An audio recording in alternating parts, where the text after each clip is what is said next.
Salam sejahtera. Kumpulan kami membentangkan inovasi yang bertajuk Reka Bentuk Pembangunan Modul Algebra berasaskan strategi penjanaan masalah. Kumpulan kami terdiri daripada Dr. Lee Tian Tian, Prof. Madya Dr. Muhammad Faizal Nizamli Abdullah, Puan Marsilah Anu Marham dan Puan Nur Huda Zaini. Inovasi ini tercetus apabila kumpulan kami mendapati murid sukar menyelesaikan masalah algebra. Ini ditunjukkan menerusi laporan TIMSS dan PISA bahawa tahap kemahiran penyelesaian masalah murid dalam algebra masih sederhana dan lemah. Kumpulan kami telah menjalankan kajian awal untuk melihat strategi pengajaran yang digunakan oleh guru. Kajian ini telah dibentangkan di International Conference on Science, Technology and Engineering pada 7 Ogos yang lalu. Seterusnya, kumpulan kami mendapati perlunya strategi pengajaran dan pembelajaran berpusatkan murid seperti strategi penjanaan masalah untuk menggalakkan murid berfikir dan seterusnya dapat meningkatkan kemahiran penyelesaian murid. Untuk itu, kumpulan kami juga telah menjalankan satu lagi kajian kecil untuk menganalisis kelebihan, cabaran pelaksanaan dan kepelbagaian strategi penjanaan masalah matematik.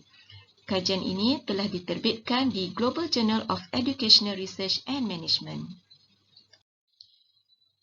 Berdasarkan isu dan masalah itu tadi, kumpulan kami ingin mengemukakan inovasi dari segi reka bentuk dan pembangunan modul berasaskan strategi penjanaan masalah.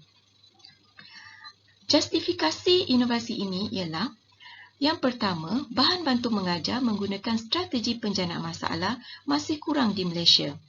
Yang kedua, penerapan konsep 4C, iaitu ia mengambil kira aspek sosial murid untuk berkomunikasi, bekerjasama menyelesaikan masalah, memupuk pemikiran kritikal dan kreatif dalam membina masalah. Seterusnya, reka bentuk ini juga menggunakan teori konstruktivism di mana ia menerapkan konsep belajar secara konstruktif, iaitu dengan menerima ilmu terdahulu dan seterusnya membina soalan sendiri berdasarkan pengalaman yang diperolehi daripada mereka yang lebih berpengetahuan.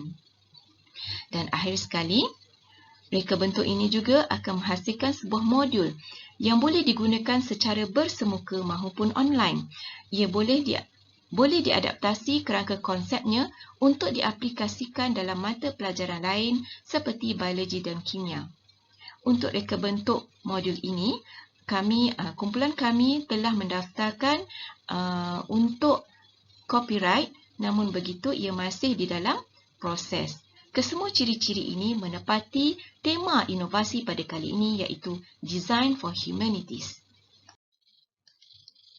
Untuk objektif yang pertama, iaitu mereka bentuk modul algebra berasaskan strategi penjanaan masalah, kumpulan kami menggunakan model ADI dalam proses pembangunan modul ini.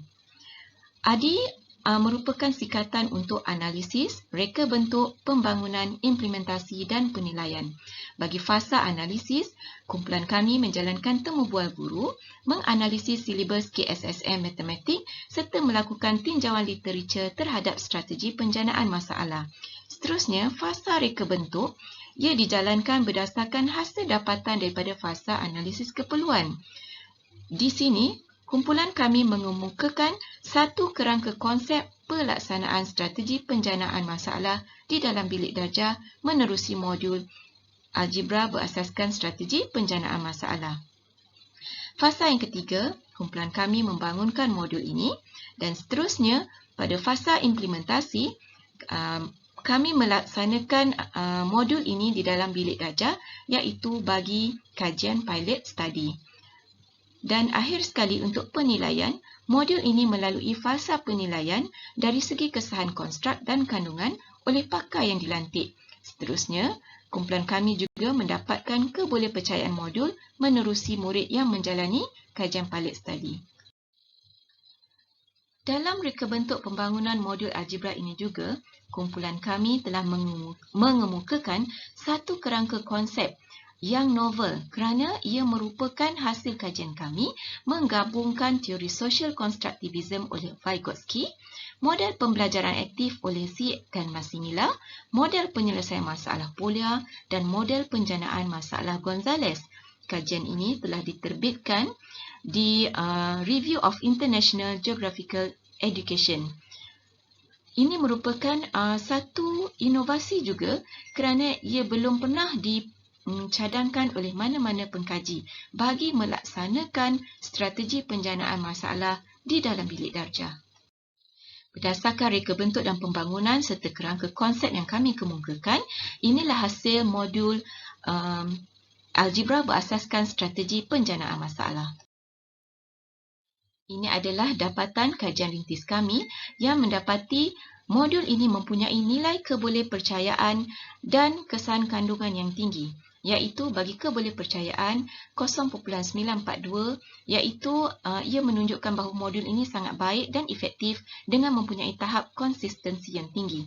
Kesan kandungan modul dan juga konstruk item di dalamnya juga tinggi, iaitu 0.91 dan 0.987. Sekian sahaja persembahan inovasi kami, iaitu reka bentuk dan pembangunan modul algebra berasaskan strategi penjanaan masalah. Terima kasih.